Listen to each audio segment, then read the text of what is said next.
नमस्कार, स्वागत है आपका एक्टिंग लैब में। मैं अभिषेक एक नई कहानी के साथ हाजिर हुआ हूँ। आशा करता हूँ आपको पसंद आएगी। मुंशी प्रेमचंद द्वारा लिखित ये कहानी बलिदान, इसका तीसरा पार्ट अब लाने जा रहा हूँ। उकार ना चिढ़कर बोली, तुम समझते होगे कि ये रुपए लेकर हम घर में रख लेते हैं और चैन की बंसी बजाते हैं, लेकिन ऐसा नहीं होता।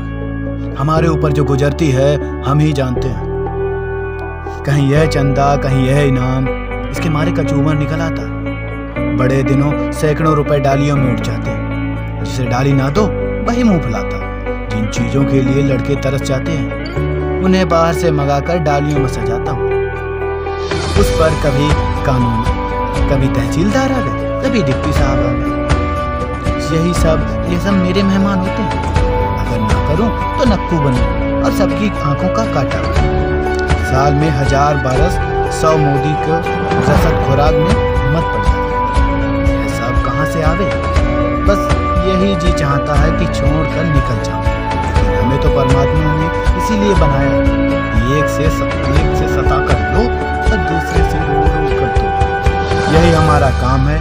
तुम्हारे साथ इतनी रियायत कर रहा हूँ, लेकिन तुम इतनी रियायत पर भी खुश नहीं होते।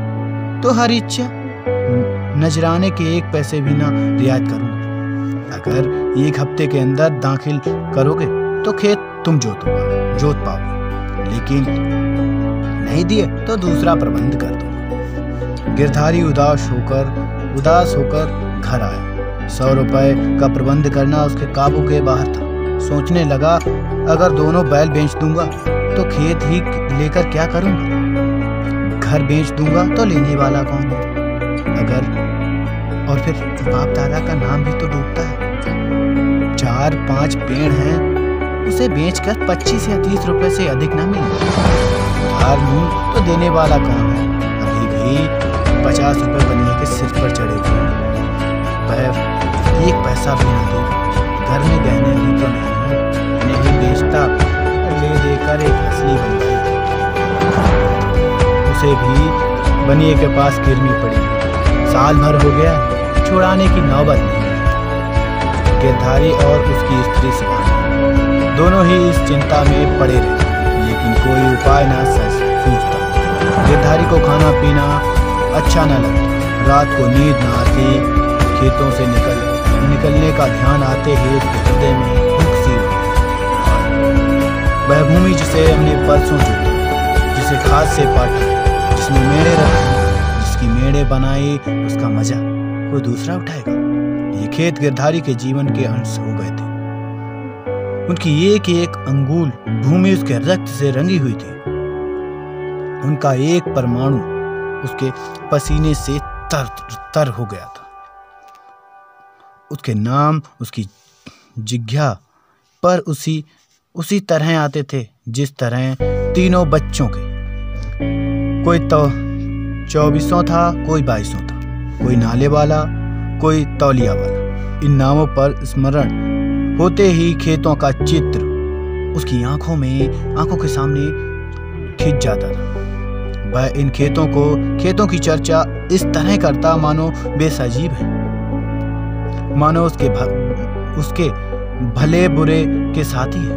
उसके जीवन की सारी आशाएं हैं, सारी इच्छाएं हैं, सारे मंसूबे हैं, सारी मन की मिठाइयां, सारे हवाई किले इन्हीं खेतों पर अवलंबित थे। इसके बिना वह जीवन की कल्पना ही नहीं कर सकता था, और वे ही अब हाथ से निकल जाते। वह घबरा कर घर से निकल जाता और घंटों उन्हीं खेतों की मेड़ों पर बैठा रहता, मानो उसे विदा हो रहा। इस तरह 1 सप्ताह बीत गया और गिरधारी रुपयों का इंतजाम कर चुका। 8वें दिन उसे मालूम हुआ कि कालिका दीन ने 100 रुपए नजराने देकर 10 रुपए बीघा जमीन ली। गिरधारी ने एक ठंडी सांस ली। एक क्षण बाद दादा का नाम लेकर बिलख बिलख रोने लगा। उस दिन घर में चूल्हा ना जला। ऐसा मालूम होता था मानो हर को आज ही मरा। लेकिन सुभागी यूं चुप बैठने वाली स्त्री ना थी। वह क्रोध से भरी हुई कालिकादीन के घर गई और उसकी स्त्री को खूब लथेड़ा। कल का बानी आज का सेठ खेत जोतने चले हैं, देखें कैसे खेत में हल ले जाता है और उसका लहू एक कर दूंगी। पड़ोसियों ने उसका पक्ष लिया, सब तो हैं आपस में यह चढ़ा उतारी नहीं करना चाहिए। नारायण ने धन दिया तो क्या गरीबों को कुचलते फिरेंगे? जवांगीर ने समझाया, मैंने मैदान मार लिया। उसका चित्त शांत हो गया, किंतु वही वायु जो पानी में लहरें पैदा करती है, वृक्षों को जड़ से उखाड़ती है।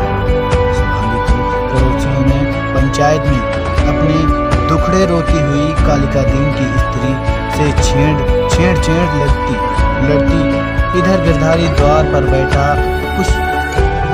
हुआ सोचता, अब मेरा क्या हाल? अब यह जीवन कैसे कटेगा? ये लड़के किसके द्वार पर जाएंगे? मजदूरी का विचार करते ही उसके हृदय में व्याकुलता हो जाती। इतने दिनों में वह स्वाधीन और सम्मान का सुख भोगने के बाद, अधम चाकरी का शरण लेने के बाद वह मर जाना अच्छा समझता था। वह अब तक ग्रस्त था। उसकी गणना गांव के भले आदमियों में की जाती थी। उसे गांव के मामले में बोलने का अधिकार था।